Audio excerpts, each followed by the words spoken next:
po, Fire Sign, Aries, Leo, and Sagittarius. Kumusta po kayong lahat? Okay, so Fire Sign, maraming salamat po sa walang sawang pagsubaybay sa ating pong daily horoscope. And kung ikaw ay bago pa lang sa ating channel, mag-subscribe na po kayo. And i-click mo na rin yung ating notification bell para lagi kang updated sa ating mga bagong upload. And sa mga interesado pala guys sa ating private reading, wishing candle, cord cutting, ayan, iiwan ko na lang po yung link ng aking Facebook sa ating pong description box below. Okay?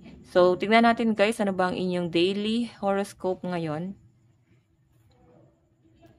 Okay. Tignan muna natin yung focus ng energy mo ngayon.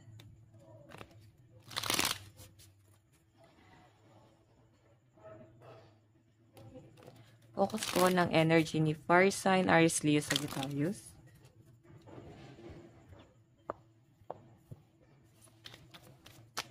So, Fire Sign, meron tayong Page of Cups.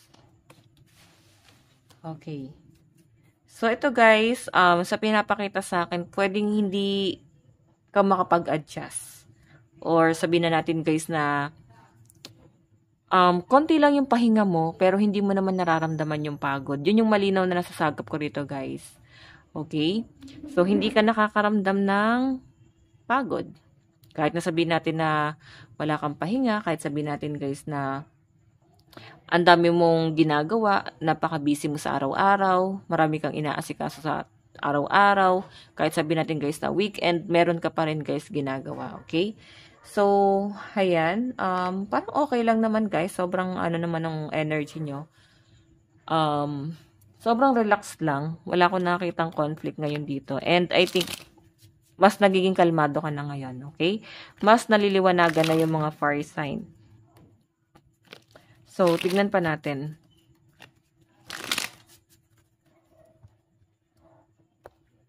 Overall energy. So, guys, meron tayong good news. Ayan, mukhang may paparating na good news. Pwedeng kung meron kang inaantay na email, or pwedeng sa in-applyan mo, or pwedeng galing sa isang tao, pwedeng reconciliation. Basta ito guys ay message. Or pwedeng blessing. Meron ako nakitang good news dito. Okay? Meron tayo guys friendship. Ayan. Pwedeng galing sa mga kaibigan mo.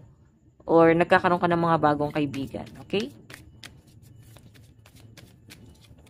Meron tayong daydream.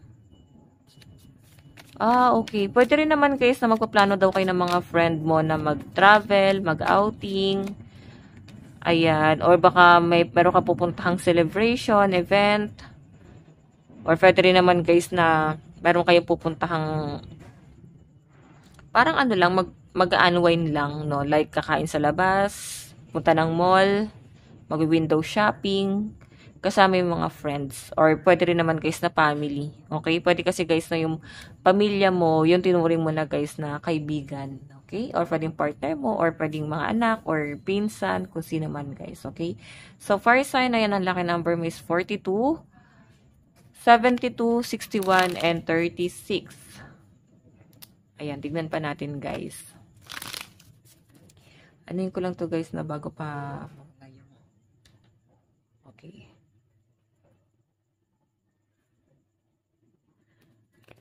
Tignan natin. Ano pa yung ipapakita ng energy ni fire sign, Aries, Leo, Sagittarius.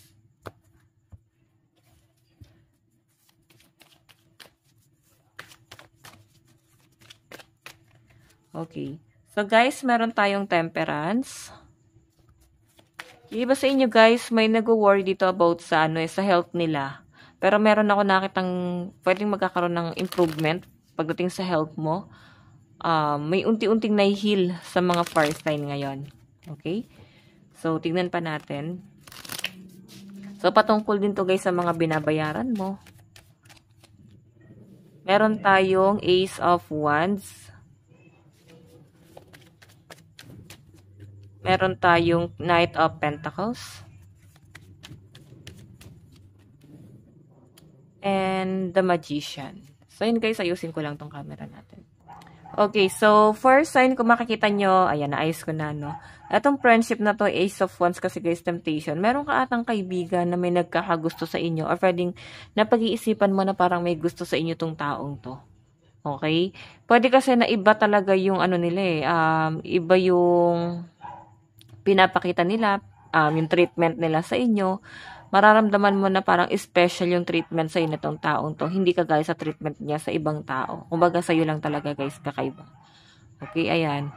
Ace of Wands or yung iba naman dito guys, pwedeng friend mo na yung ex mo. Ayan. So, parang napaka-open nyo naman guys sa isa't isa. Kahit ex nyo na sila guys. So, kumbaga wala guys samaan ng loob. So, fire sign, meron din tayo guys, Daydream and Knight of Pentacles. Actually, gusto ng mga fire sign dito na mag-travel, mag-unwind, mag-relax man lang sa malayo. May nakikita akong parang gusto magdagat ng mga fire sign. Pero siguro, ang dami nyo guys, mas kino-consider ngayon, like, mga bayarin, monthly dues, tapos parang, ang bagal ng daloy ng pera guys. No? Mararamdaman mo yan. Pwedeng, may pumapasok naman na pera. Ang problema lang dito guys, mararamdaman mo na unti-unti mo rin nilalabas yung pera na yon. Okay? So, hayan. Guys, mag-ingat ka guys sa pagtanggap, no? Pagtanggap ng mga gift, intention sa inyo ng ibang tao, yung magandang treatment sa iyo ng ibang tao. Mag-iingat ka kasi baka meron sila guys hinahangad na kapalit kung bakit nila yan guys ginagawa.